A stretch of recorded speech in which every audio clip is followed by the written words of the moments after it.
कृष्णं कमलपत्राक्षं पुण्यश्रवणकीर्तनं वासुदेवं जगद्योनिं नौमि नारायणं हरिं। वसुदेवसुतं देवं कंसचाणूरमर्दनं देवकी परमानन्दं कृष्णं वन्दे जगद्गुरुम्। कृष्णं वन्दे जगद्गुरुम्। आधारस्वादिष्टमणिपूरकमलमुल आतट्टुवूगने उय्याल अनाहत विशुद्ध आज्ञेयकमलमुल ఈతట్టువూగెనే ఉయ్యాల। ఆ తట్టు ఈ తట్టు ఇరుతట్టు తానాయులో తట్టు ఊగెనే ఉయ్యాల। నాద బిందు రెండు కలసి మెలసి వేగ సత్తు చిత్తాయనే ఉయ్యాల। సత్తు చిత్తులు రెండు సమరసంబుగ జేసిలో జూపు జూచెనే ఉయ్యాల। లోజూపు వెలిచూపు జగమెల్ల తన రూపు జ్యోతియై వెలిగినే ఉయ్యాల। ఆ తట్టు ఈ తట్టు ఇరుతట్టు తానాయిలో తట్టు ఊగెనే ఉయ్యాల। నాద బిందు రెండు కలిసి మెలిసి వేగ। నాదము బిందువు అనేవి రెండు చెప్పుకొస్తూ ఉంటారు। నాదము అనే దానికి స్వామివారు అంతర్ముఖ వృత్తి అనేదిగా చెప్పుకొచ్చారు। నాదము అనే దానికి మామూలుగా అందరూ చెప్పే అర్థం ఓంకారనాదం। ధ్యానములో ఉన్నప్పుడు ఒక స్థితికి పోయినప్పుడు అక్కడ చాలా మెల్లగా ఒక ఓంకార ధ్వని అనేది వినపడుతుంది అని చెప్పని అంటారు। అట్లనే చిత్కళ అనేది కూడా ఒక ప్రకాశం ధ్యానములో ఏర్పడి ఉంటుందని చెప్పని కూడా చెప్తారు। ఇట్లా కొంచెం స్థాయికి ధ్యానంలో ఉన్నత స్థాయికి పోయినప్పుడు లోపల ఓంకార నాదం అనేది వినపడుతుంది, అది నాదము అని చెప్పని అన్నారు। బిందు అనేది ఏంటంటే బిందువు అంటే సున్నా చెప్పుకొస్తారు। ఓం అని చెప్పన్నప్పుడు పక్కన సున్నా ఉంటుంది, ఆ సున్నానే బిందువు అని చెప్పని అంటారు। ఇట్లాగా చెప్పే అంశం కూడా ఉన్నది। స్వామివారు చెప్పే విధానం ఏంటంటే నాద బిందువులు బిందు నాద కళాతీతం తస్మై శ్రీ గురవే నమః అని మన శ్లోకాల్లో కూడా చెప్తాం మనం। నాద బిందు కళాతీతం తస్మై శ్రీ గురవే నమః। నాద బిందు కళ మూడు చెప్పుకొస్తారు। నాదము అని చెప్పి అన్నప్పుడు అంతర్ముఖ వృత్తియే నాదము అన్నారు। మనస్సు శ్వాస వెంబటే ఉన్నప్పుడు ఒక నిశ్చలమై ఉన్నటువంటి ఒక స్థితి అనేది ఏర్పడుతుంది। ఆ నిశ్చల స్థితిని పొందిన విధానమే అది అంతర్ముఖ వృత్తి నాదము। బిందువు అని చెప్పి అన్నప్పుడు బుద్ధియే బిందువు। ఈ మాటలో సీతారామాంజనేయంలో చెప్పడం జరుగుతుంది। ఈ బిందువు అనేది బుద్ధి అన్నమాట। కాబట్టి అంతర్ముఖ వృత్తి అనేటువంటి దాంట్లో ఉన్నప్పుడు ఏర్పడేటువంటి శుద్ధాంతఃకరణమే బిందువగు బుద్ధి అని చెప్పన్నారు। కొంతమంది ధ్యానములో ఈ నాదమును కూడా జోడిస్తారు, శ్వాసకు నాదాన్ని జోడిస్తారు। అనగా వచ్చేపోయే శ్వాసతో ఓం అని చాలా మెల్లగా పలికే విధానాన్ని చేస్తూ ఉంటారు। కొంతమంది ధ్యానంలో ఉన్నప్పుడు పక్కన ఓం అనేటువంటిది ఒక ధ్వని వింటూ కూడా ధ్యానం చేస్తూ ఉంటారు। అంటే మనస్సు నిలకడ చేసుకోవటానికి ఏదో ఒక ఉపాయం అన్నమాట। అనేక విషయాలకు పోయే విధానం ఉంటుంది కాబట్టి ప్రక్కన ఓం అనేది సైలెంట్గా కొంచెం సన్నగా వినపడుతూ ఉన్నట్లయితే ఆ నాదం మీదే మనసు పెట్టి ధ్యానం చేసే విధానంగా కూడా చాలామంది చేస్తూ ఉంటారు. ఇవన్నీ కూడా ప్రత్యామ్నాయ మార్గాలు. అసంయతాత్మన యోగ దుష్ప్రాప ఇతి మే మతి వశ్య ఆత్మయత శక్య ఆప్తుం ఉపాయత అని పరమాత్మ భగవద్గీతలో ఉపాయత అంటారు. ఉపాయము అంటే అపాయము నుండి బయటపడటానికై ఉన్నటువంటి మార్గాన్ని ఉపాయము అంటారు. అసంయతాత్మన యోగ అని చెప్పిన మాట ఒకటే. అసంయత, సంయత అంటే నియమించటం, యత నియమించటం.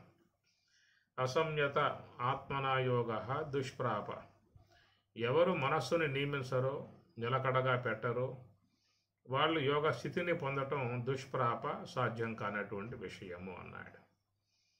వశ్య ఆత్మ యతత, దాని పట్టుదలగా ప్రయత్నం ద్వారా వశ్య ఆత్మ అనగా మనస్సుని తన వశం చేసుకోవాల్సి ఉంటుంది.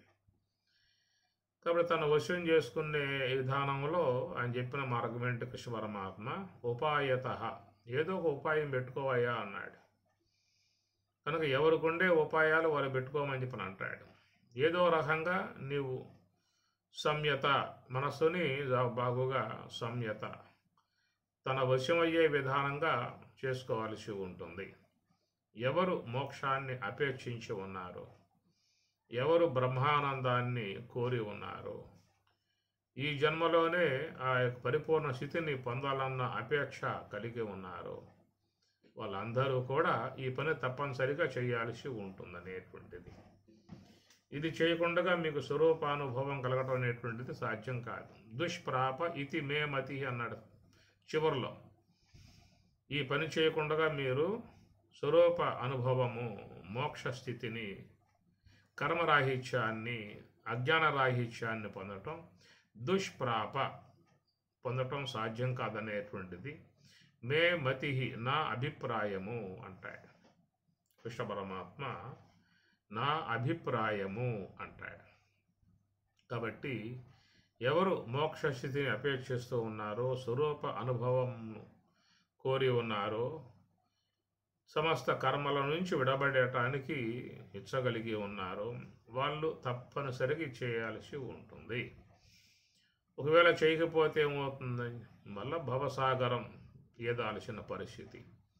మృత్యు సంసార సాగరాత్, మృత్యు రూపమై ఉన్నటువంటి సంసార సాగరాన్ని మరి ఏదక తప్పదని చెప్పనేది స్వామివారి మాట.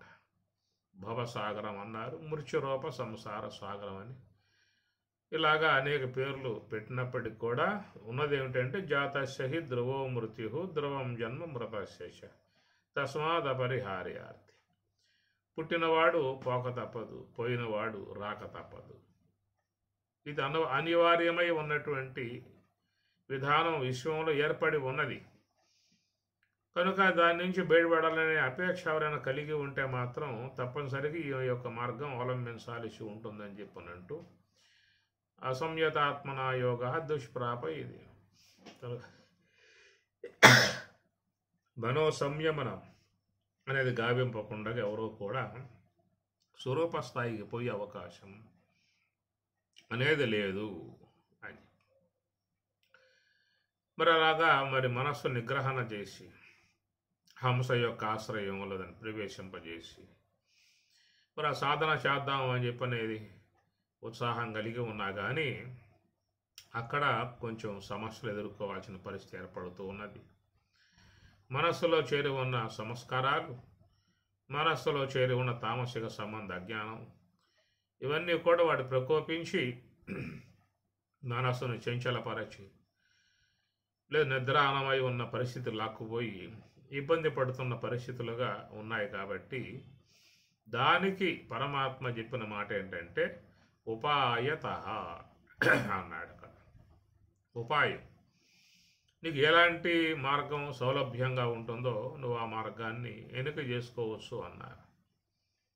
అసలు మూల మార్గం అని చెప్పింది శ్వాసపై నిఘ, అంతే, ఇంకొక మార్గం లేదేక శ్వాసపై నిఘ. అక్కడ ఉండాలంటే కొంత పుణ్య విశేషం ఉండాలి, సంస్కారం బాగా ఉండాలి, మనస్సు కొంచెం సహకరించేదిగా ఉండాలి. కానీ మనసు అనేది వశం తప్పి ప్రస్తుతం ప్రవర్తిస్తున్న విధానము ఎవరి మనస్సు ఎవరి స్వాధీనంలోనూ లేదు. అందరూ మనస్సు యొక్క స్వాధీనంలోనే ఉండి ప్రవర్తిస్తూ ఉన్నారు. అది ఏ వైపుకు లేకపోతే ఆ వైపుకల్లా పోతూ ఉన్నారు. అది ఏది చేయమంటే అది అలా చేస్తూ ఉన్నారు. ఏది చూడమంటే అది చూస్తారు, ఏది తినమంటే అది తింటారు. ఇట్లాగా మనస్సు యొక్క ఆజ్ఞయే ప్రతి ఒక్క వ్యక్తి మీద పనిచేస్తూ ఉన్నది. మనస్సుకు ఎదురు తిరిగి ప్రవర్తించడానికి అవకాశాలు లేవు. బలవంతంగానైనా ఆ మనస్సు తన ఇచ్చను నిర్వర్తింపజేసుకునే మార్గంగానే ఉంటుంది. ఈ ప్రకారంగా అందరూ కూడా ఈ మనస్సులకు లోబడి ఉన్నారు కాబట్టి దాన్ని జయించడానికి ఏం చెప్పారంటే ఉపాయత. ఉపాయము అంటే మొదటి ఉపాయం శ్వాసపై నిఘా అన్నారు. ఇక ఆ తర్వాత దాన్ని తప్పించి మిగతా వాళ్ళు మాకు ఇట్లయితే బాగుంటుంది అట్లయితే బాగుంటుంది అని చెప్పని వాళ్ళు ఆ మార్గాలు అవలంబిస్తూ ఉన్నారు. కొంతమంది కన్నులు మొత్తం మూయకుండగా కొంచెం మూసి ముక్కు కొనను చూస్తూ కూడా ధ్యానం చేసే వాళ్ళు ఉన్నారు. ఎందుకంటే కళ్ళు మూస్తే లోన విక్షేపాలు వస్తూ ఉన్నాయి, నిద్ర వస్తూ ఉన్నది. అందుచేత నిద్ర నుంచి విక్షేపాల నుంచి బయటపడాలని చెప్పానంటే కళ్ళు మూస్తే ప్రమాదం వస్తుంది. కాబట్టి కన్నులు కొంచెం తెరిచి మొత్తం తెరవకుండగా మొత్తం ముయ్యకుండగా నిమీలత అని చెప్పినాను. నిమీలత నేత్రులై చేసే విధానంగా ఉంటుంది.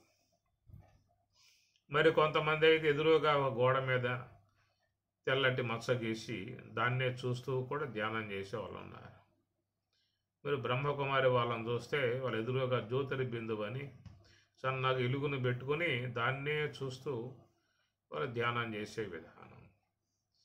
కొంతమంది మరి దీపం వెలిగించి దీపం యొక్క ఎలుగును చూస్తూ అట్లాగే ధ్యానం చేస్తూ ఉంటారు. అయితే కళ్ళు తెరిచి ఆ విధంగా చేయటం కూడా చాలా బాధాకరమే. ఎందుకంటే కన్నులు ఎక్కువసేపు మనం తెరిచి ఉంచలేం.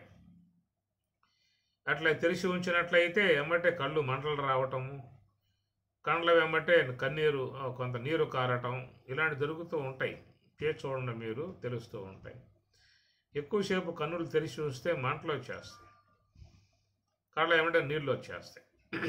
అందువల్ల నిరంతరంగా అది ఒక క్రమ విధానముగా ఆ రెప్పలు ముయ్యటం తెరవటం జరుగుతూ ఉన్నది. దాన్ని పాటికి అది చేసుకునే పని మనం కనుక వదిలిపెట్టేస్తే అది చేసుకుంటుంది. కాబట్టి కన్నులు మొత్తం మూసి చేసే విధానంలో బాధ లేదు.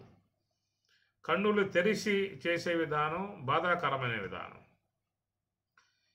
ఎందుకంటే కన్నులు మూసి ఉండేటువంటి పరిస్థితి మనం రోజు నిద్రలో ఉన్నది. నిద్ర సమయంలో రెప్పలు ముయ్యబడే ఉంటాయి. అట్లా రెప్పలు మూసి ఉన్న విధాయకంలో మనకి బాధ లేదు. ఎంచేపైనా ఉంటారు. కళ్ళు మూసుకొని పడుకున్న వాళ్ళు అట్లాగే గంట సేపైనా అట్లాగే ఉంటారు. కళ్ళు తెరిచి గంట సేపు ఉన్న చూద్దాం. అది జీవితంలో అలవాటు లేదు. కంటికి అలాంటి విధానం లేదు. పరమాత్మ పెట్టలేదు. రేపు 2 కన్నులు 2 రెప్పలు మూసి ఎంచేపైనా నువ్వు ఉండగలుగుతావు. గంటైనా ధ్యానంలో ఉంటావు, 2 గంటలైనా ఉంటావు, 3 గంటలైనా ఉంటావు, 6 గంటలు కూడా చేసేవాళ్ళు ఉన్నారు. అట్లాగా కళ్ళు మూసేసి చేసే విధానంలో ఎలాంటి బాధ లేదు. కళ్ళు తెరిచి కనుక 1 గంట సేపు అట్లా పెట్టగలిగావంటే చాలా సమస్యలు ఎదురయ్యే అవకాశాలు ఉంటాయి. అది సృష్టి విరుద్ధం, ప్రకృతి విరుద్ధం అది. ఎందుకంటే మన గాలిలో ఉన్నటువంటి ధూళి కణాలు వచ్చి కంటి మీద పడతా ఉంటాయి. కంటి మీద పడ్డటువంటి ఆ ధూళి కణాలను ఎప్పటికప్పుడు కన్నురెప్పలు ఒక సన్నటి జలం దారలో కలిగి ఎప్పుడు కూడా ఆ కంటిని శుద్ధం చేస్తూ ఉంటాయి రెప్పలు. అందువల్ల రెప్పలు ఆడటం అనేటువంటిది ఒక ప్రక్రియగా పరమాత్మ విధానాన్ని పెట్టేశాడు. కాబట్టి వాటిలను ఆపటం అనగా రెప్పలు ముయ్యకుండగా ఉంచటం అనేటువంటిది మాత్రం బాధాకరము. అది కంటికి కూడా రక్షణ విధానం కాదు. దానివల్ల ఏమవుతుందని చెప్పానంటే బయట ఉన్న ధూళి కణాలు కంటి మీద పడి ఇబ్బంది కలగజేసే అవకాశాలు ఉంటాయి. అది రెప్పలు కనుక మూసుకుని ఉన్నట్లయితే దానికి రక్షణ ఉన్న విధానము, అది పరమాత్మ ఏర్పాటు చేసిన విధానము. కనుక రాత్రి సమయంలో కూడా తెల్లవారులు అందరూ రెప్పల మూసే నిద్ర విధానంలో ఉండిపోతారు. దానికి ఎవరికి కూడా బాధ లేదు. రెప్పలు తెరిచి తెల్లవారులు కూర్చోవాలన్న సమస్య. ఈ ప్రక్రియ ఉన్నది కాబట్టి సాధారణంగా ధ్యానంలో ఉన్న వాళ్ళు కూడా 2 రెప్పలు పూర్తిగా మూయాలి. మూసేస్తేనే ధ్యానం అనే దాన్ని బాగా చేసే అవకాశం ఉంటుంది.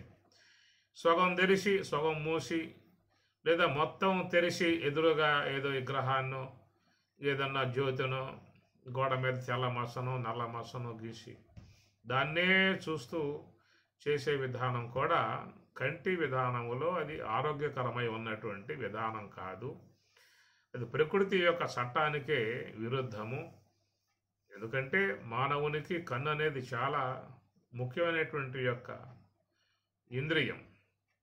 సర్వేంద్రియానాం నయనం ప్రధానం అన్నారు. సర్వేంద్రియానాం అన్ని ఇంద్రియాల కంటే నయనం చాలా ప్రధానమై ఉన్నటువంటిది.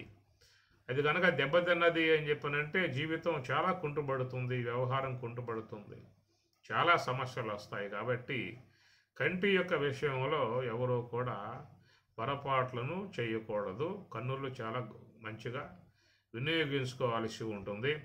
ఈ సాధన అనేటువంటి విధానంలో మనసు ఉండటం లేదు. దాన్ని ఆపాలి కాబట్టి ఆపాలంటే కళ్ళు మూస్తే ఆలోచనలు వస్తున్నాయి. కాబట్టి కళ్ళు తెరిచి ఈ విధంగా అట్లాగే రెప్పల పైకి పెట్టేసి ఏదో చూస్తూ ధ్యానం చేస్తానని చెప్పారంటే కంటెంట్ నీళ్లు కారటము, మంటలు రావటం, చాలా సమస్యలు ముందు ఎదుర్కొనే విధానాలు వస్తాయి. కాబట్టి స్వామిగారు ఇవన్నీ కూడా ఏం చెప్పాల, 2 కన్నులు మూయండి, ఆ శ్వాసను గమనిస్తూ ఉండండి అనేటువంటిది ప్రధానంగా చెప్పిన అంశము. దాంట్లో ఏమన్నా సడలింపు కావాల్సి వస్తే స్వామిగారు మనకు పంచాక్షరి మహామంత్రము, సోహం 2 చెప్తారు. కాబట్టి వారు చెప్పిన మంత్రం కనుక దాన్ని శ్వాసతో జోడించి ఒకంత చేసుకోవచ్చు. ఊరట ఉపాయత, భగవంతుడు తన శ్లోకంలో ఉపాయత అన్నాడు. కాబట్టి అటు ఉపాయత అనే దానికి ఏదన్నా మనం కానీ ఆ శ్వాసతో ఆ మంత్రాన్ని జోడించి ఓం నమ శివాయ అని కూడా, ఎందుకంటే కొంచెం మనస్సు హార్డ్ వర్క్ అవుతుంది. ఆ మంత్రం అనేది దాంతో కలపాలి కాబట్టి మనస్సు అక్కడ ఉండాల్సి వస్తుంది.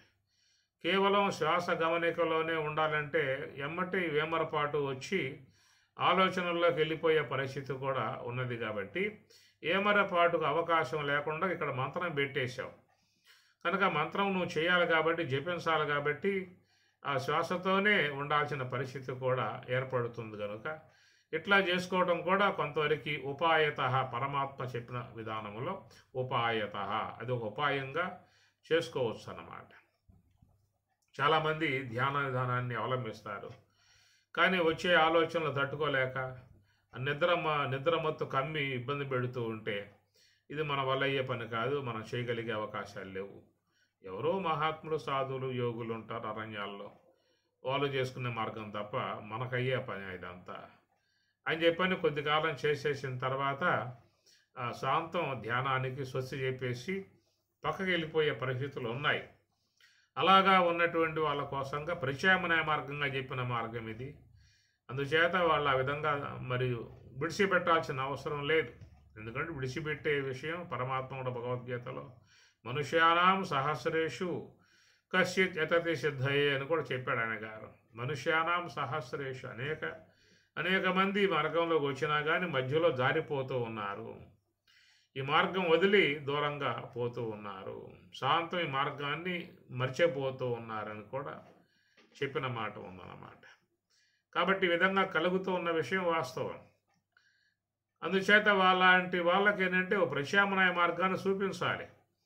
ఆ చూపించే విధానంలో మనకి నిరపాయ మార్గం ఏంటని చెప్పానంటే శ్వాసతో ఒక మంత్రాన్ని జోడించుకున్నట్లయితే చాలా చక్కగా చేసుకోవచ్చు.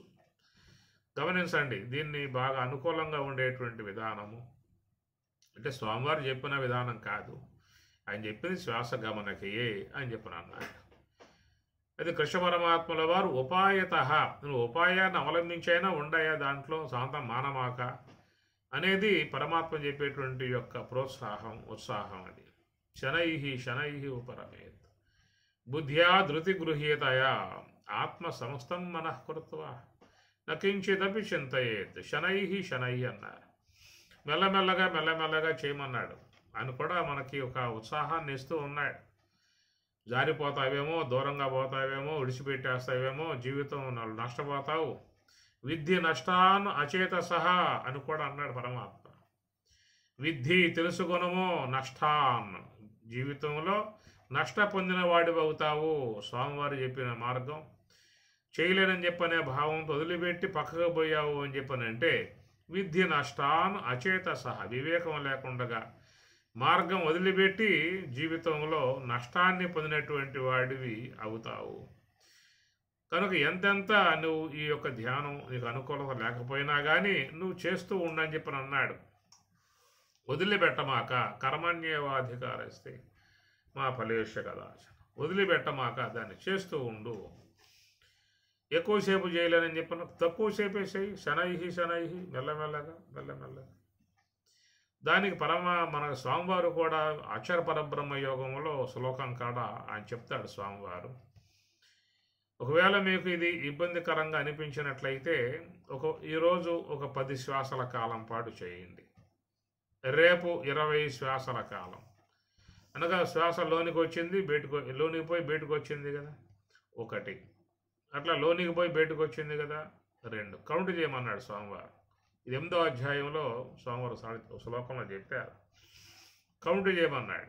లోనికి పోయి బయటకు వచ్చింది 3, మళ్ళా తర్వాత 4, 5. ఈ కౌంట్ చేయటం వల్ల ఏమవుతుందని చెప్పానంటే మనస్సు అక్కడ ఉండాల్సి వస్తుంది. ఉండాల్సిన ఆవశ్యకత, ఒక అలవాటు అనేదిగా మారగలిగితే ఆ తర్వాత పాను నీకు 100 శ్వాసల కాలం పాటు లెక్కిస్తూ, అంటే 200 శ్వాసల కాలం పాటు లెక్కిస్తూ ఇట్లా పెంపొందింప చేసుకుంటూ పోయిన తర్వాత మనసు ఆ శ్వాసతో ఉండటం అనేటువంటి ఒక అలవాటు వచ్చేస్తుంది. అది దానికి ఒక స్వాభావికమైపోతుంది అన్నమాట. అలాగా వచ్చేసినప్పుడు ఆ తర్వాత లెక్కను తీసేయమని చెప్పని అన్నారు. కొన్ని బిగవాలి, అభ్యాసం బిగవాలి. దానికి పరమాత్మ చెప్పింది అభ్యాసనతో కౌంతేయ వైరాగ్యనచ గృహ్యతే, అభ్యాసం అన్నారు. అభ్యాస బలం చాలా గొప్పది. అభ్యాస యోగయుక్తేన చేతస నాణ్యగామివ. అభ్యాసం అనేది పలుమార్లు చేయటం కాబట్టి పలుమార్లు చేయటం వల్ల ఒక బలం ఏర్పడుతుంది. దాని అభ్యాస బలము అని చెప్పని అంటారు. ఈ అభ్యాసం అనేటువంటిదే చూడండి, మీరు సర్కస్సులో మరి ఆ సింహములు కూడా చెప్పినట్లుగా చేస్తూ ఉన్నాయి. మృగాలు జీవుల్ని చండాడి తినిపారేస్తాయి. అంత క్రూరముగా ఉన్నటువంటివి కూడా వాళ్ళు చెప్పినట్లుగా ఆ రింగు ఉంటుంది, బాగా మండుతూ ఉంటుంది. ఆ రింగులో కొండగా అది పోయి అట్లాగా దూకుతుంది. ఏనుగులు కూడా పీట మీద 2 కాళ్ళతో నుంచుంటాయి. ఆ ప్రకారంగా చూస్తే దాంట్లో అనేక జీవులన్నీ కూడా చెప్పినట్లుగా చేస్తున్నాయి. అంటే ఎట్లా వచ్చింది అన్నీ? అభ్యాస బలం. కొద్ది కాలం ఆ విధంగా చేయగా అవి డ్యాన్స్ చేస్తాయి, నుంచుంటాయి, పరుగులు చేస్తాయి, గంతులేస్తాయి, రింగుల్లో కొండగా దూకుతూ ఉంటాయి. ఇవన్నీ రావటం అంటే సామాన్య విషయం కాదు. ఎంతో కాలంగా అభ్యాసం చేయబట్టే ఆ మృగాలలో ఆ మార్పులు వచ్చేసాయి అన్నమాట. అట్లా మృగములే మారినప్పుడు మరి మనుషుల్లో మార్పు రాదా? చేయగలగాలి, విసుగు చెందకూడదు. విసుగు చెందాడు అంటే దాన్ని పొందే అవకాశం ఉండదు. కాబట్టి ఈ విషయాల మీద భగవద్గీత చాలా స్పష్టత ఇస్తూ ఉన్నది. కనుక శనై ఉపరం, మెల్లమెల్లగా చేయమంటాడు. కాబట్టి ఈ ప్రకారముగా ఉపాయము, అరే స్వామి చెప్పలేదు కదా, స్వామి శ్వాసనే గమనించమని చెప్పన్నాడు కదా. మరి ఆ ప్రకారంగా గమనించే విధానం లేకుండా మంత్రం పెడితే అది విరుద్ధం అవుతుంది కదా అని చాలామందిలో ఉండే భావాలు. మరి అయితే పెట్టు, శ్వాసపై నిఘా పెట్టు. మా వల్ల కావట్లేదండి, పక్కన పడిపోతాం, ఆలోచనలో పడిపోతాం, కాబట్టి మా వల్ల కాదు, మేము మానేస్తున్నాం. అరే మానేయటం కంటే ఏదో ఉపాయం పెట్టుకుని చేయటం ఉత్తమము.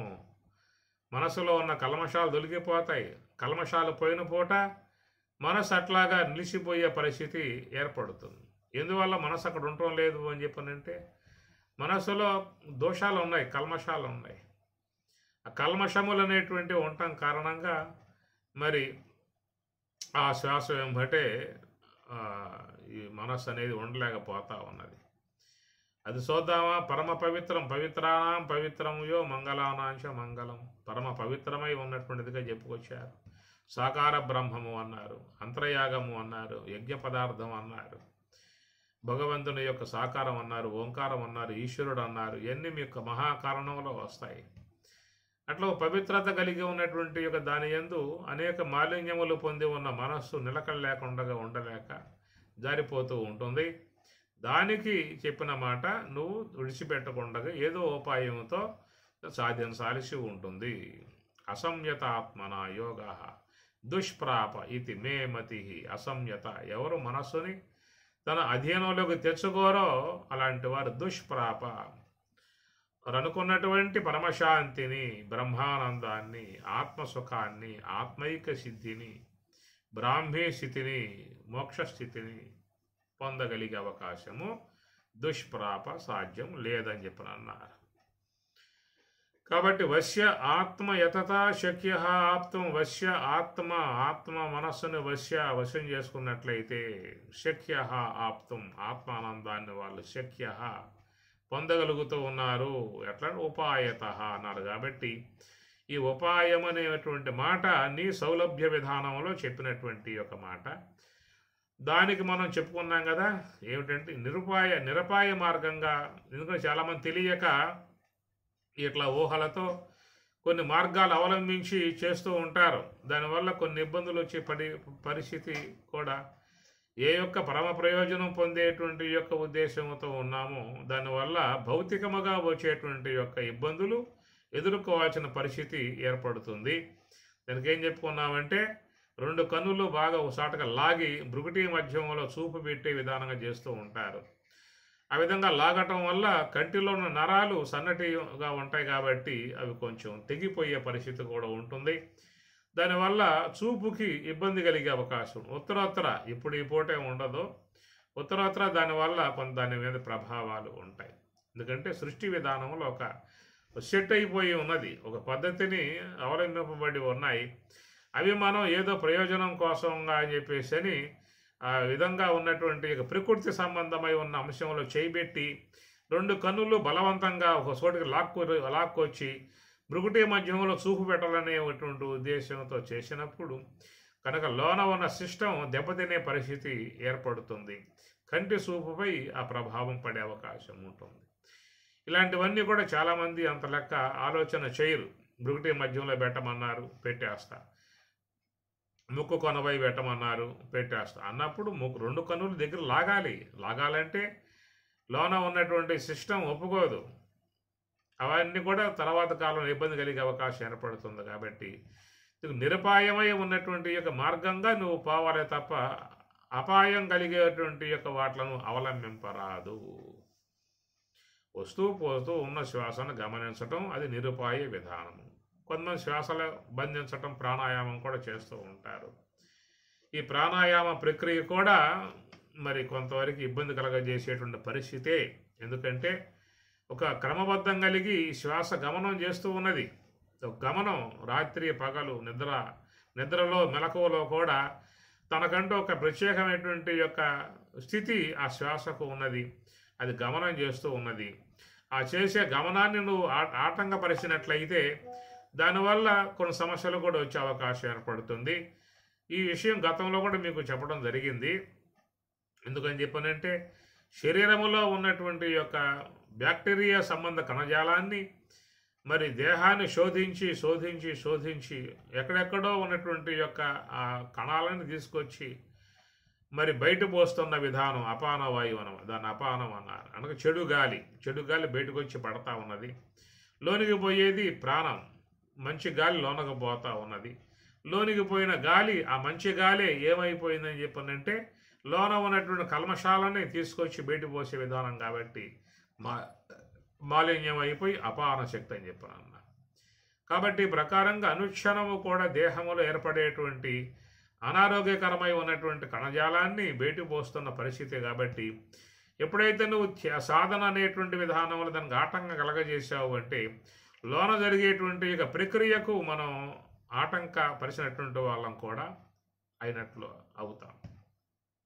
ఇవన్నీ కూడా అంతర్గతంగా ఉండేటువంటి యొక్క అంశములు. ఎందుకంటే శ్వాస అనేది లోపల గమనం జరగబోయిందా అంటే చాలా ఇబ్బందులు వచ్చే పరిస్థితులు కూడా ఉంటాయి. అందుచేత నీ వరకు నీకు సాధన కావాలని చెప్పి అన్నట్లయితే నువ్వు దేనికి ఆటంకం చేయమాక, దేనిని ఇబ్బంది పెట్టమాక. శ్వాస అనేది సహజంగా వస్తూ పోతూ ఉన్నది, దాని గమనికలో ఉండు చాలు. ఓ రక చూచుసుండువాడా అని పరమాత్మ అన్నట్లుగా ఊరుకున్నవాడు ఉత్తమయోగిరా అని వేమన కూడా. అట్లా నిశ్చలముగా శ్వాస గమనాన్ని నువ్వు గమనిస్తూ ఉండటం చెయ్యాలి.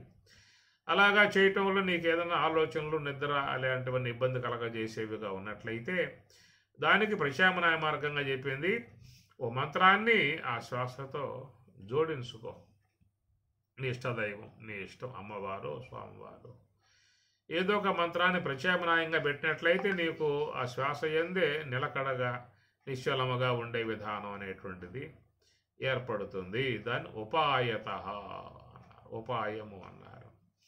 కనుక మిగతావన్నీ కూడా కొంచెం ప్రకృతి పరంగా ఉన్నటువంటి ప్రక్రియలకు అడ్డుపోయి మన సాధన కోసంగా అడ్డుపోయి ఆడ జరిగేటువంటి యొక్క మరి దేహానికి మంచి జరిగేటువంటిది మంచి ఆగిపోయి చెడు జరిగే అవకాశాలు ఏర్పడతాయి. కనుక ఆ విధముగా మనస్సుని చక్కగా అంశ యొక్క ఆశ్రయంలో పెట్టడము, లేదా కొంతమంది ఇప్పుడు చెప్పుకున్నట్లుగా నాదము అని చెప్పి అన్నాం కదా, కొంతమంది ఆ నాదాన్ని ఓం 2 కన్నులు మూసేసి చాలా దీర్ఘంగా జనాదయత్తు అనే ఓంకారాన్ని చాలా దీర్ఘముగా అట్లాగా ధ్వని చేసి ఆ తర్వాత నిశ్చలంగా ఉన్నటువంటి నిశ్శబ్ద విధానాలను గమనించే విధానం కూడా చేస్తూ ఉంటారు. అది కూడా ఇబ్బందికర పరిస్థితి ఏం కాదు. ఎందుకంటే శ్వాసలు బంధించడం ఇబ్బందికర పరిస్థితి, 2 కన్నులు ఒకసారి లాగటం అది ఇబ్బందికర పరిస్థితి. అలాంటి వాటి జోలికి పోకుండా ఒకవేళ చేస్తే కొంతమంది ఓం అనేది బాగా దీర్ఘంగా బాగా అని ఆ నాదాన్ని వీక్షిస్తూ ఆ తర్వాత ఆ శబ్దం ఆగిపోయిన తర్వాత నిశ్శబ్దమునందు మనసును పెట్టి ధ్యానం చేసే విధానం కూడా చేస్తూ ఉంటారు. ఇవన్నీ నిరపాయముగా ఉన్నటువంటి ఉపాయములు. వాటి ద్వారా మనసును స్వాధీనం చేసుకునే విధానంగా చేసుకోవచ్చు. అందువల్ల ఇక నాదము అన్న నాద బిందు కళాతీతం. ఆ విధముగా మరి ఆ శ్వాస గమనమే నాదము అని స్వామి చెప్పిన మాట. దాని గమనికలో మన అంతఃకరణం ఉన్నట్లయితే అది శుద్ధమవుతుంది. కాబట్టి దాన్ని బిందువు అన్నారు. బిందువే బుద్ధే బిందువు అన్నమాట. ఆ తర్వాత ఏర్పడేటువంటి కళ అంటే మా యొక్క ప్రకాశం అనేది ఏర్పడుతుంది. ఎప్పుడైతే మనస్సు శ్వాస 2 నిశ్చలమై ఒక తన్మయ భావం వెళ్ళిపోతారో అంటే ఆ తన్మయ భావం చాలా మనస్సు ప్రశాంతముగాను, శ్వాస గమనం కూడా తగ్గిపోయి 2 అంగుళాల పరిధిలోనూ సంచరించే విధానంగా సాధకులకి అనుభవంలోకి వచ్చేటువంటి యొక్క అంశము. నిశ్చలముగా ధ్యానములోకి వెళ్ళిపోయినప్పుడు ఆ శ్వాస కూడా మెల్లమెల్లగా తగ్గిపోతుంది. మనస్సు ఆగుతుంది, శ్వాస కూడా తగ్గిపోతుంది. ఎందుకంటే మనస్సుకి శ్వాసకు ఒక లింక్ ఉంది. మనస్సు వాయువాంశమే, శ్వాస వాయువాంశమే. ఈ 2 వాయువులే. ఆకాశం యొక్క ప్రగభాగం వాయువు అర్ధాంశమునకు అవకాశం ఇవ్వడం కారణంగా మనస్సు పుట్టేను అన్నారు. కనుక మనస్సులో ఆకాశాంశము ఉన్నది, వాయువాంశము ఉన్నది. ఆ మనస్సులో ఉన్నటువంటి యొక్క ఆకాశాంశంతో ఇబ్బంది మనకేమి లేదు. అది కదలిక లేని వస్తువు కాబట్టి అది ఇబ్బంది లేదు. ఏంటి పారమార్థికంగా ఇబ్బంది లేదు, వ్యావహారికంలో ఇబ్బంది ఉంది మళ్ళా. కాబట్టి పారమార్థికంగా దానివల్ల ఇబ్బంది లేదు. అయితే ఆ మనస్సులో ఉన్నటువంటి యొక్క వాయువు అంశం అదే కదలికలు కలిగి ఉన్నది కాబట్టి దానివల్ల ఇబ్బంది ఉన్నది ధ్యానములో. కనుక వాయువు అంశం అనేటువంటి ఏం చేశామంటే ఈ శ్వాస అనేటువంటి వాయువులో మిళితం చేశాం. 2 కూడా వాయు స్వరూపాలే. శ్వాస వాయువే, మనస్సు వాయువే. ఈ 2 కలయిక వల్ల అక్కడ ఏమవుతుంది, మనస్సు నిశ్చలమయ్యే కొద్దీ శ్వాస కూడా పూర్తిగా ఆగిపోతుంది. ఇది ధ్యానములో బాగా చక్కగా మంచిగా ధ్యానం చేసేటువంటి వాళ్ళకి అనుభవంలోకి వచ్చేటువంటి అంశం ఇది. ఎవరికి వారైనా ధ్యానం బాగా మంచిగా చేసినట్లయితే, నిశ్చలముగా చేసినట్లయితే వాళ్లకు తప్పనిసరిగా ఇది అనుభవంలోకి వస్తుంది. ఆ ధ్యాన విషయంలో స్వామివారు కూడా శుచౌ దేశే ప్రతిష్టాప్య స్థిరం నాశనం ఆత్మనః నాత్యుచ్ఛృతం నాతి నీచం చేలాజన కుశోత్తరం తత్రైకాగ్రం మనఃకృత్వ అంటూ సాధనకు ఏ ఉపకరణాలు కావాలో అవన్నీ కూడా చెప్పుకొచ్చిన విధానంగా ఎంతగానో సాధకులకు ఉపయోగపడేటువంటి యొక్క అంశములు 6వ అధ్యాయంలో స్వామివారు చెప్పుకొస్తారు. అనగా పురుగు పుట్ర ఉన్నా కూడా సాధనలో ఎక్కువసేపు ఉండే అవకాశాలు ఉండవు. చీమలు దోమలు వాలి కుడుతూ ఉంటే కూడా ధ్యానం నిలకడగా ఉండే అవకాశము ఉండదు. అవి లేకుండా చూసుకోమని చెప్పని అన్నారు. అట్టనే బాగా ఒక్కపోస్తూ ఉన్నా కానీ ధ్యానంలో వాళ్ళు ఎక్కువసేపు ఉండగలిగే అవకాశం ఉండదు. కొంచెం వాతావరణం అనుకూలించాల్సి ఉంటుంది. ఇవన్నీ చేసుకున్నట్లయితే మంచిగా ధ్యానం చేసుకునే అవకాశం. ఏకాకి యతచిత్తాత్మ నిరాశీ అపరిగ్రహ ఏకాకి యతచిత్తాత్మ. ఈ ప్రకారంగా మరి ఆ మనస్సు వాయువాంశమే, శ్వాస వాయువాంశము కాబట్టి ఆ రెండు మిళితమయ్యాయి అని చెప్పనంటే లోన ఆత్మానందాన్ని పొందటానికి చక్కటి మార్గం అనేటువంటిది ఏర్పడుతుంది. కాబట్టి ఆ విధముగా మనస్సు శ్వాస రెండు పూర్తిగా ఆగిపోయే పరిస్థితికి వెళ్ళినప్పుడు లోన ఉన్నటువంటి ఒక ప్రకాశం, దాని ఆత్మ ప్రకాశము అంటారు. అట్టి చిత్ప్రకాశముతో ఆత్మ ప్రకాశముతో ఉన్నటువంటి దానిని కళ అంటారు. నాద బిందు కళ అతీతం. ఆ మూడు కూడా దాటి పోగలగాలి. ఇది వెళ్ళిపోతుంది, అక్కడ మన ప్రయత్నం కాదు. ఆలోచనల నుంచి మనస్సు నిశ్చలం చేసే వరకే మన ప్రయత్నం తప్ప ఆలోచనల నుంచి మనసు విడబడి నిశ్చలమై ఇక లోపల తన్మయత్వంలో చేరిపోయిన తర్వాత అది మన చేతుల్లో ఉన్న వ్యవహారం కాదు, అది ఈశ్వరుని యొక్క చేతిలో ఉంటుంది. దదామి పరమాత్మ అంటున్నాడు భగవద్గీతలో, దదామి నేను ఇస్తూ ఉన్నాను అంటాడు. దదామి బుద్ధి యోగం ఏన మాం ఉపయాంతితే, నేను ప్రసాదిస్తున్నాను. ఏం ప్రసాదిస్తున్నాను అని చెప్పనంటే ఎప్పుడైతే నీ వంతు నువ్వు సాధన కొనసాగించావో ఆ తర్వాత ఈశ్వరుని యొక్క అంశం ఏర్పడుతుంది. అక్కడ ఈశ్వరుడు చూసుకునే వ్యవహారం ఏర్పడుతుంది. నువ్వు చేయాల్సిన విధానం నువ్వు చేయాలి. ఒక రైతుగా ఉన్నటువంటి వ్యక్తి ఆ యొక్క సాగు మొత్తం కూడా సదును చేస్తాడు. నాగలితో బాగా దున్ని మెత్తగా దాన్ని నీరు పెట్టి దాంట్లో ఎరువు వేసి గింజ నాటి ఇంతవరకు ఆ రైతు చేయాల్సినటువంటి యొక్క పని ఆయన చేస్తాడు. ఇక ఆ తర్వాత దిగుబడి ఎంత పంట రావాలో, ఎన్ని కంకులు ఇవ్వాలో, ఎన్ని ఫలాలు ఇవ్వాలో అదంతా ఇక సర్వేశ్వరుడు ఆ తర్వాత ఇచ్చేటువంటి విధానం అన్నమాట. కాబట్టి మనం చేసేవి కొన్ని ఉంటాయి. మనం చేసింది మనం చేస్తే ఆ తర్వాత ఈశ్వరుడు ఇచ్చేటువంటిది, ఈశ్వరుడు ప్రసాదించే విధానం అనేటువంటిది మనం లోకంలో చూస్తూ ఉన్నాం. అది ఒక చెట్టు మొక్క పట్టుకొచ్చావు, పాదు చేసావు, దాంట్లో ఏదో ఎరువు వేసావు, సత్తువ పెట్టావు, మంచిగా దాన్ని పెట్టావు, కర్ర కట్టావు, రోజు నీళ్ళు పోస్తూ ఉన్నావు. ఇంతవరకు నీ ప్రక్రియ. ఆ తర్వాత దానికి ఆ యొక్క సమయం రాగానే దాని పూత వస్తుంది, పిండి వస్తుంది, కాయలు వస్తాయి, మంచిగా పండ్లు వస్తాయి, హాయిగా తిని ఆనందంగా సంతోషపడే పరిస్థితి ఏర్పడుతుంది నీకు. ఆ కాయలు నువ్వు ఇచ్చేవి కాదు, అది కాలమానములో ఈశ్వరుని యొక్క ఆజ్ఞానుసారముగా ఆ ఫలాలు ప్రాప్తించేటువంటివిగా ఉంటాయి. ఆ మొక్కను పెట్టి దానికి పాదు చేసి ముళ్ళ కంచె కట్టి కర్ర కట్టి వంగిపోకుండా నీళ్లు పోస్తూ చేయటం వరకే నీ వంతు. ఆ తర్వాత వచ్చే ఫలితాలు ఈశ్వరుని యొక్క మరి అధీనంలో ఉన్నటువంటి ఫలితాలు అన్నమాట. అట్లాగా ధ్యానంలో కూడా నువ్వు చేయాల్సింది నువ్వు చేయాలి అంతవరకే.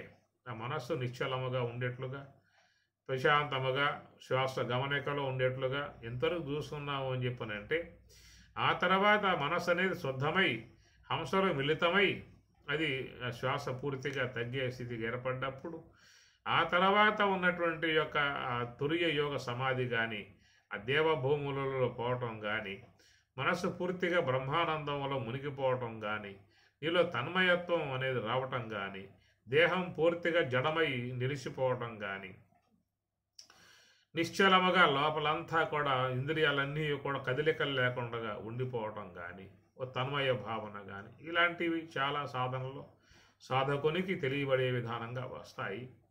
ఆ ప్రకారముగా అతడు ఆ యొక్క నివృత్తి మార్గంలో స్వరూపానుభవాన్ని పొందే స్థాయికి పోయినప్పుడు అక్కడ ఉండేటువంటి ఆత్మ సంబంధమై ఉన్న ప్రకాశము అంటారు. ప్రకాశ స్థితి అలాంటిది కూడా దాటుకొని ఇంకా యోగ సమాధిలోకి పోయినప్పుడు బ్రహ్మానందములో మునక వేస్తాడు. బ్రహ్మానందవారా శివాసన ఒక్కింసుక సూకినేని బ్రహ్మానందవారా శివాసన అన్నారు. కాబట్టి ఈ ప్రకారంగా నాద బిందు కళాతీతం అని చెప్పే విధానములో నాద బిందు రెండు కలసి మెలసి వేగ సత్తు చిత్తాయనే ఉయ్యాల. కనుక సత్తు చిత్తు నాద బిందు రెండు, ఈ రెండు కూడా ధ్యానములో మరి ఆ ఆత్మలో లీనమైపోతాయి. యోగ సమాధులు లీనమైపోతాయి. నాదము అంటే హంస, బిందువు అంటే బుద్ధి. ఈ రెండు సమర్పణం చేసేయాలి. దాన్నే మన పూజా విధానంలో కూడా మంత్ర పుష్ప సమర్పయామి అంటారు.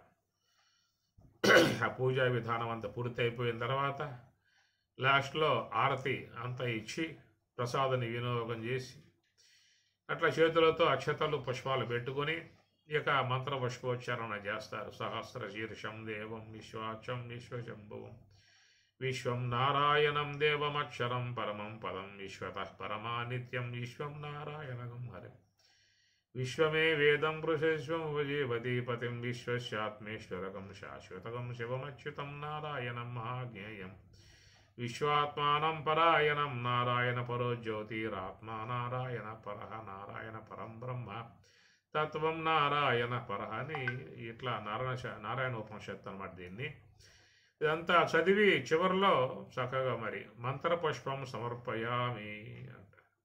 దాంతో ఇక పూజ సమాప్తి అయిపోతుంది.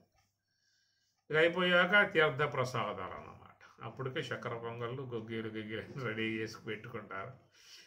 వాటి కోసం అందరు కూర్చుంటారు. ఈ చేతిలో పడ్డాయి అంటే దండం, స్వామికి దండం, మీకు దండం, వీటి కోసం కూర్చున్నావా ఏమేమి చెప్పు అని చెప్పని వీళ్ళు కూడా మంచిగా చేస్తారు. గొగ్గీలు కానీ రుచికరంగా చేస్తారు కాబట్టి ఇష్టపడతారు. సరే, అదొక మంచి విధానమే. మంత్రపుష్పం సమర్పయామి అని చెప్పిన అంటారు. ఇక్కడ నాద బిందు రెండు, ఇదే మంత్రపుష్పం. నాద అంటే శ్వాస, అదే మంత్రం, హంస మంత్రం. అది బిందువు అంటే బుద్ధి అన్నమాట. మంత్ర పుష్పం, పుష్పం అంటే బుద్ధి. పుష్ప వికసనే, వికసించినటువంటి యొక్క అంతఃకరణాన్ని బుద్ధిగా చెప్పుకొచ్చారు. అందువల్ల ఈ పూజలో హంస యొక్క ఆశ్రయ ఆత్మ పూజలో చివరికి మరి ఈ శ్వాస బుద్ధి అనే పుష్పాన్ని, శ్వాస అనే మంత్రాన్ని ఆ బ్రహ్మమునందు లయపరుస్తారు, లీనం చేస్తారు. దాన్నే మంత్రపుష్పం సమర్పయామి. ఎప్పుడు ఈ మంత్రపుష్పం అనేటువంటిది సమర్పణం చేయబడిందో, అనగా శ్వాస బుద్ధి రెండు కూడా బ్రహ్మములో అర్పించామో, ఇక ఆ తర్వాత ఏముంటుందయ్యా? తీర్థ ప్రసాదాలు అంతే. దాన్నే తీర్థం అని చెప్పినట్టు బ్రహ్మానందామృతము అన్నారు. బ్రహ్మానందామృతము యోగామృతరసం పీత్వా వాయుభక్ష సదా సుఖీ యమమభ్యస్యతే నిత్యం సమాధి మృత్యునాశకృత్. యోగామృతరసం పీత్వా, యోగామృతాన్ని తాగుతూ ఉంటాడు, బ్రహ్మామృతాన్ని, బ్రహ్మానందాన్ని ఆస్వాదిస్తూ ఉంటాడు. దాన్నే తీర్థము, తీర్థరాజము అన్నారు. ప్రసాదే సర్వదుఃఖానాం హాని అస్య ఉపజాయతే ప్రసన్నచేతసః హి ఆశు బుద్ధి పర్యవతిష్టతి. ప్రసాదే, ప్రసాదం అంటే ఆ బ్రహ్మములో లీనం కావటం ప్రసాదం, భగవత్ ప్రసాదం, బ్రహ్మానందం. బ్రహ్మానందమైనటువంటి తీర్థాన్ని, భగవద్ అనుగ్రహం బ్రహ్మము యొక్క ఆనందం, దాన్ని మునకలు వేయటమే ప్రసాదం. కనుక అవి లభిస్తాయి. చివరికి మంత్రపుష్ప సమర్పణ చేయనంత వరకు మీకు గుళ్ళల్లో కూడా తీర్థం ఎవరు ప్రసాదం బెటరు. మంత్రపుష్ప సమర్పణ అయిన తర్వాతే నీకు తీర్థం ఇచ్చి ప్రసాదం పెడతారంటే కారణం ఏమిటి? ఈ ఆత్మపూజ అనే దాంట్లో కూడా నువ్వు శ్వాస అనేటువంటి మంత్రాన్ని, బుద్ధి అనే పుష్పాన్ని, రెండు భగవదర్పితం చేస్తేనే నీకు అక్కడి నుంచి బ్రహ్మము యొక్క ఆనందం అనేటువంటి తీర్థం, భగవద్ అనుగ్రహం అనేటువంటి యొక్క ప్రసాదం లభిస్తుంది. దానివల్ల సమస్త దుఃఖాల నుంచి వినబడుతున్నావు అన్నారు. ప్రసాదే సర్వ దుఃఖానాం హాని అన్నారు. సర్వ దుఃఖానాం అన్న అన్ని దుఃఖాలు పోతాయి. తరతి శోకం ఆత్మవితో, ఆత్మజ్ఞానట తరతి శోకం, శోకాన్ని దాటుతూ ఉన్నాడు. ఏమి వానికి శోకం లేదు, శోకమోహాలు లేవు, రెండూ పోతాయి. కేవలం బ్రహ్మము యొక్క ఆనందమే ఉంటుంది. కాబట్టి ఆ ప్రకారంగా అతడు సమస్త దుఃఖాలను విడబడి బ్రహ్మము యొక్క స్వరూపానుభవాన్ని పొందటమే నాద బిందు రెండు కలిసి మెలసి వేగ సత్తు చిత్తాయనే ఉయ్యాల. కనుక ఆ ప్రకారముగా అక్కడ ఏమయ్యారు అని చెప్పినాడు, సత్తు చిత్తు ఆయనే. సత్ అనగా బ్రహ్మము, చిత్ అనగా బ్రహ్మము, సచ్చిదానంద స్వరూపం. సత్ అంటే ఎప్పటికీ ఉండేది, చిత్ అంటే స్వప్రకాశమై ఉండేది. కనుక అట్టి భగవంతుడు అన్ని వేళలా ఉన్నాడు, అన్ని కాలములలో ఉన్నాడు, అన్ని దేశాలలో ఉన్నాడు, అన్ని అవస్థలలో ఉన్నాడు. దేశ కాల వస్తు కృత పరిచ్ఛేద రహితమై ఉన్నటువంటి సత్యస్వరూపమైతే చక్కగా దేదీప్యమానముగా ప్రకాశమానముగా ఉన్నటువంటిది చిత్ స్వరూపము. సత్తు చిత్తాయనే ఉయ్యాల. సత్తు చిత్తులు రెండు సమరసంబుగజేసిలో జూపు జూచనే ఉయ్యాల. సత్తు చిత్తులు రెండు సమరసంబుగజేసి, సత్తు చిత్తులు రెండు సమరసంబుగజేసి లోజూపు చూసనే ఉయ్యాల. లోచూపు వెలిచూపు జగమెల్ల తన రూపు, లోచూపు వెలిచూపు.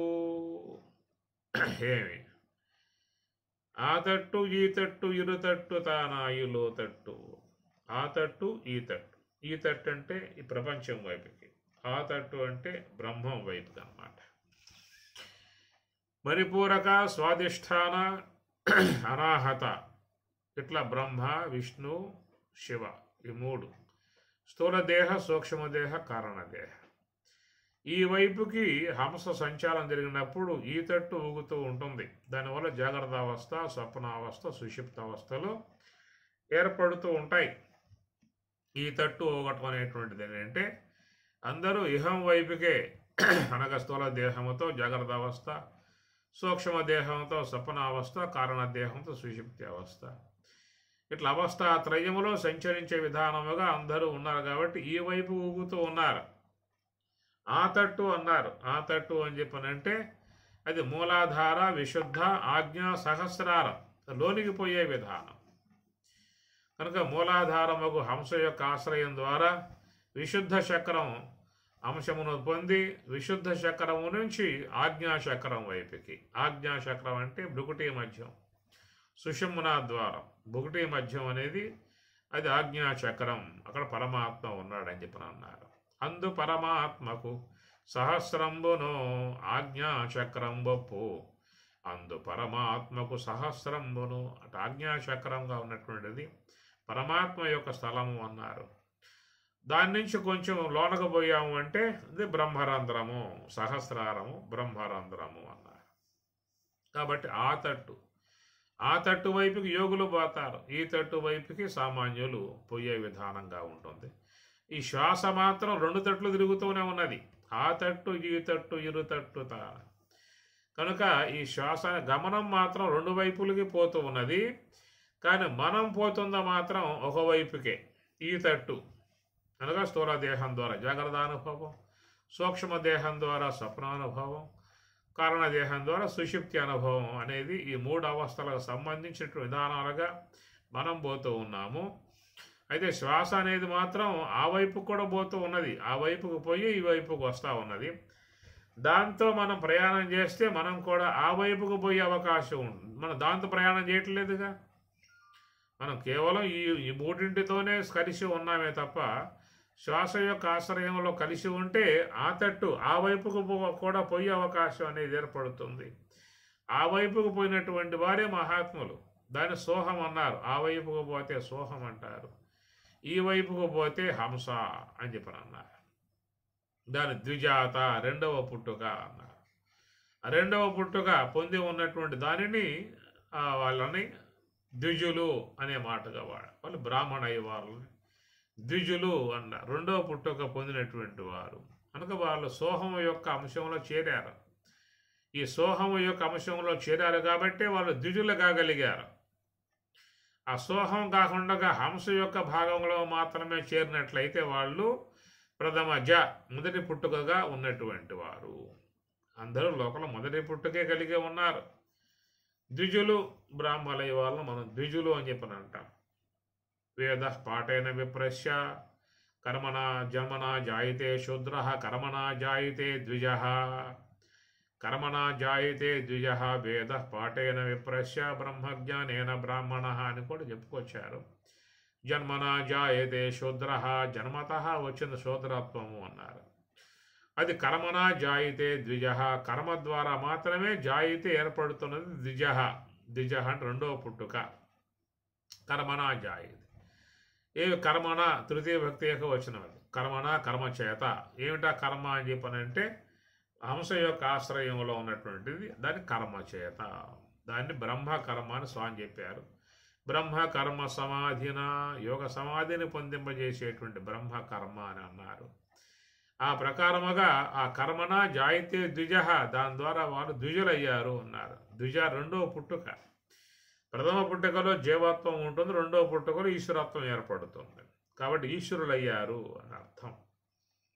అలాంటి స్థితిని మనకు పొందింపజేసేటువంటి విధానం ఈ యొక్క శ్వాసలో ఉన్నది. కాబట్టి ఈ శ్వాసయే హంస, ఈ శ్వాసయే సోహం. అది ఈ తట్టు గనక ఊగుతూ ఉన్నదా అంటే హంసగా ఉన్నట్లు. ఆ తట్టు అంటే మూలాధారము నుండి విశుద్ధ చక్రానికి, విశుద్ధ చక్రము నుంచి ఆజ్ఞాచక్రానికి, ఆజ్ఞాచక్రం నుండి బ్రహ్మరంధ్రము సుషుమ్నాలోకి పోవటం ఆ తట్టు వైపుకు తిరిగిందా అంటే అది సోహం అనిపించుకుంటుంది. ఈ తట్టు వైపుకు తిరిగి ఉన్నదా అంటే హంస అనిపించుకుంటుంది. కనుక ఈ తట్టు వైపు హంస మనం ఆయువు కోల్పోయి మృత్యువు వద్దకు ప్రయాణం చేయటం అవుతుంది. కాబట్టి అందరి యందు కూడా హంస అనేటువంటి యొక్క భాగమే ఉంది తప్ప సోహం అనేటువంటి యొక్క భాగం ఏర్పడటం లేదు. సోహం అనే భాగం ఏర్పడాలంటే ఆ తట్టు తిరగాలి నువ్వు. అనగా అంతర్ముఖం వైపు తిరగగలిగితే అది సోహం. దాని రెండవ పుట్టుక అని కూడా చెప్పారు కదా. పవనే ద్విజాత ఆయు పృథివ్యాం ద్రవిణం బ్రహ్మవర్చసం మహ్యం దత్వరజాతం బ్రహ్మలోకం పవనే ద్విజాత. ఓ పవనమా నువ్వు ద్విజాత రెండవ పుట్టుకను పొందావమ్మా అన్నారు. ఆ రెండవ పుట్టుక ఏమిటంటే నువ్వు నివృత్తి మార్గం వైపుకు తిరిగావు, అది సోహం అయిందన్నమాట. ఆ సోహం అనే విధానంలో నువ్వు ఆత్మస్వరూపాన్ని చేరే అవకాశము ఏర్పడుతుంది. ఈ ప్రకారముగా ఆ తట్టు ఈ తట్టు ఇరుతట్టు తానమై లోతట్టు ఊగనే ఉయ్యాల నాద బిందువులను కలిసి మెలసి వేగ సత్తు చిత్తాయనే ఉయ్యాల. సత్తు చిత్తులు రెండు సమరసంబుగ చేసి లోజూపు చూచెనే ఉయ్యాల. సత్తు చిత్తులు రెండు సమరసంబుగ చేసి లోజూపు చూచెనే ఉయ్యాల. లోచూపు వెలిచూపు జగమెల్ల తన రూపు జ్యోతి అయి వెలిగెనే ఉయ్యాల. సత్తు చిత్తులు రెండు సమరసంబుగ చేసి లోజూపు చూచెనే ఉయ్యాల. కాబట్టి ప్రకారంగా ఎప్పుడైతే నాద బిందు కళాతీతం, నాద అనగా అంతర్ముఖ వృత్తి, బిందు అనగా బుద్ధి, కళ అంటే ఆత్మ యొక్క ప్రకాశం, ఈ మూడిని కూడా దాటుకుని ప్రయాణం చేసినటువంటి వారు సత్తు చిత్తాయనే సత్తు చిత్తు సమరసంబుగా చేసి లోజూపు చూసని.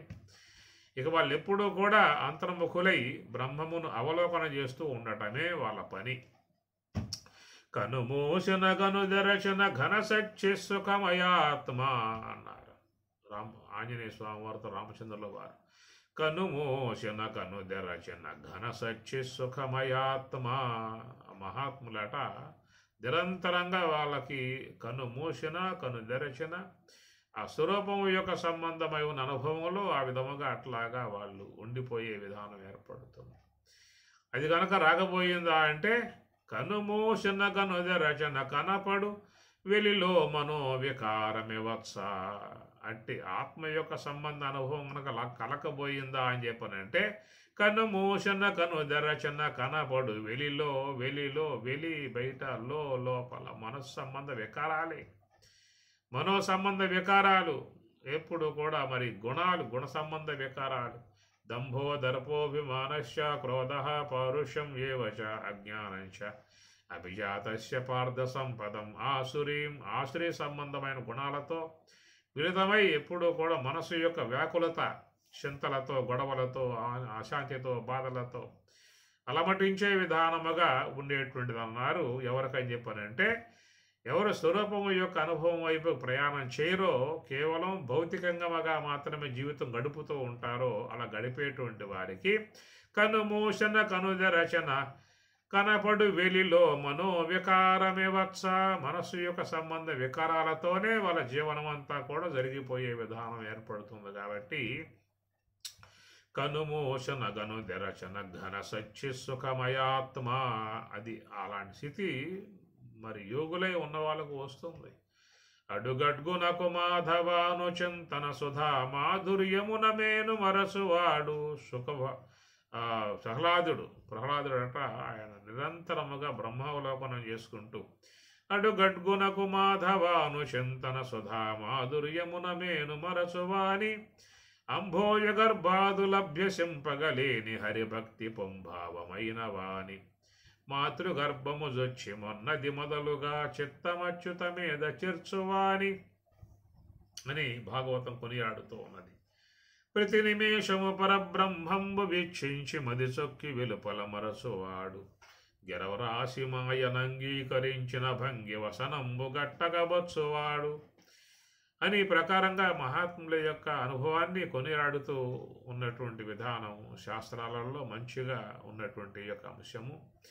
అదేంటంటే మరి మనస్సు పూర్తిగా నివృత్తి మార్గంలో అంకితమై ఆత్మ యొక్క ఆనందంలో మునిగిపోయి ఉన్నప్పుడు సత్తు చిత్తులు రెండు సమరసంబుగా చేసి లోచూపు చూసెనే ఉయ్యాల, లోచూపు విలిచూపు జగమెల్ల తన రూపు, లోచూపు విలిచూపు జగమెల్ల తన రూపు సర్వం కలివిదం బ్రహ్మ అన్న విధానముగా వారు బయట ఆ బ్రాహ్మీ అనుభవమే, లోపల బ్రాహ్మీ అనుభవమే. ఇట్లా బ్రహ్మవేత్త, బ్రహ్మవిద్వర, బ్రహ్మవిద్వరీయ, బ్రహ్మవిద్వరిష్ఠ అనే ఈ 4 అంశములు మహాత్ములకి చెప్పే విధానం. బ్రహ్మవేత్త స్థాయికి వెళ్ళాడు అంటే బ్రహ్మవేత్త, బ్రహ్మవిద్వర, బ్రహ్మవిద్వరీయ, బ్రహ్మవిద్వరిష్ఠ అవధూత స్థాయికి వెళ్ళిపోతారు వాళ్ళు. నిరంతరముగా వాళ్ళు లోచూపు విలిచూపు జగమెల్ల తన రూపు, జగమెల్ల సర్వం కలివిదం బ్రహ్మ, జగత్తంతా కూడా బ్రహ్మమే అనేటువంటి కనుక అధిష్టాన దృక్పథం, ఆరోపిత భావం లేదు, అధిష్టాన భావనయే ఉంటుంది. విద్యా వినయ సంపన్నే బ్రాహ్మణే గవిహస్తిని సునిచైవ శ్వవాకేశ పండితాః సమదర్శన బ్రాహ్మణునయందు గోవు ఎందు ఏనుగ ఎందు చండాలునయందు అందు అందు అందు అందు ఉపాధులు వేరువేరుగా ఉన్నా కానీ ఉపహితమై ఉన్న చేతనం ఒకటే. కాబట్టి అట్టి ఆ బ్రహ్మము యొక్క భావనలో ఉండిపోయేటువంటి విధానముగా మహాత్ములు ఆ స్థితిలో చివరికి చేరిపోతారు. అలాంటి మహనీయ స్థాయిని పొందినటువంటి శ్రీ జగద్గురు వేద లక్ష్మణార్యులు, పూజ్య శ్రీ అన్నయ్య తీర్థ స్వామి వారు, పూజ్య శ్రీ పూర్ణానంద స్వాముల వారు, పూజ్య శ్రీ లక్ష్మణ స్వామి వారు, పూజ్య శ్రీ స్వరాజ్యాసనం పూజ్య మహాత్ములందరూ కూడా అలాంటి స్థితిని పొంది తరించిన విధానం, ఆ మార్గాన్ని మనకు అందించిన విధానములో మనం కూడా ఆ మార్గంలో ప్రయాణం చేసి ఆ స్వరూప స్థితిని పొందటానికి మన సాధన కొనసాగించుకోవాల్సి ఉంటుంది. అలాంటి సాధనా సంబంధ అంశాన్ని మహాత్ములు తమ అనుగ్రహముతో ప్రసాదిస్తారు. అందరికీ శుభాశిష్యులు, శుభమస్తు. సద్గురు కరుణా కటాక్ష సిద్ధిరస్తు, బ్రహ్మజ్ఞాన ప్రాప్తిరస్తు, ధ్యానానుష్ఠాన ప్రాప్తిరస్తు. శ్రీ స్వరాజ్యాశ్రమ పూజ్య మహాత్ములందరి కృపానుగ్రహ ప్రాప్తిరస్తు. మరి బ్రహ్మేంద్ర స్వాముల వారు అందించినటువంటి తత్వాన్ని శివరాత్రి కార్యక్రమాన్ని పురస్కరించుకుని సాగినటువంటి తత్వం ఈ పూటతో ముగింపజేసుకుంటూ ఉన్నాము. ఓం సహనా భవతు, సహనౌ భునక్తు, సహ వీర్యం కరవావహై, తేజస్వినావధీతమస్తు మా విద్విషావహై. ఓం శాంతి శాంతి శాంతి. హరి ఓం తత్సతు. శ్రీ గురుభ్యో నమః. హరి ఓం.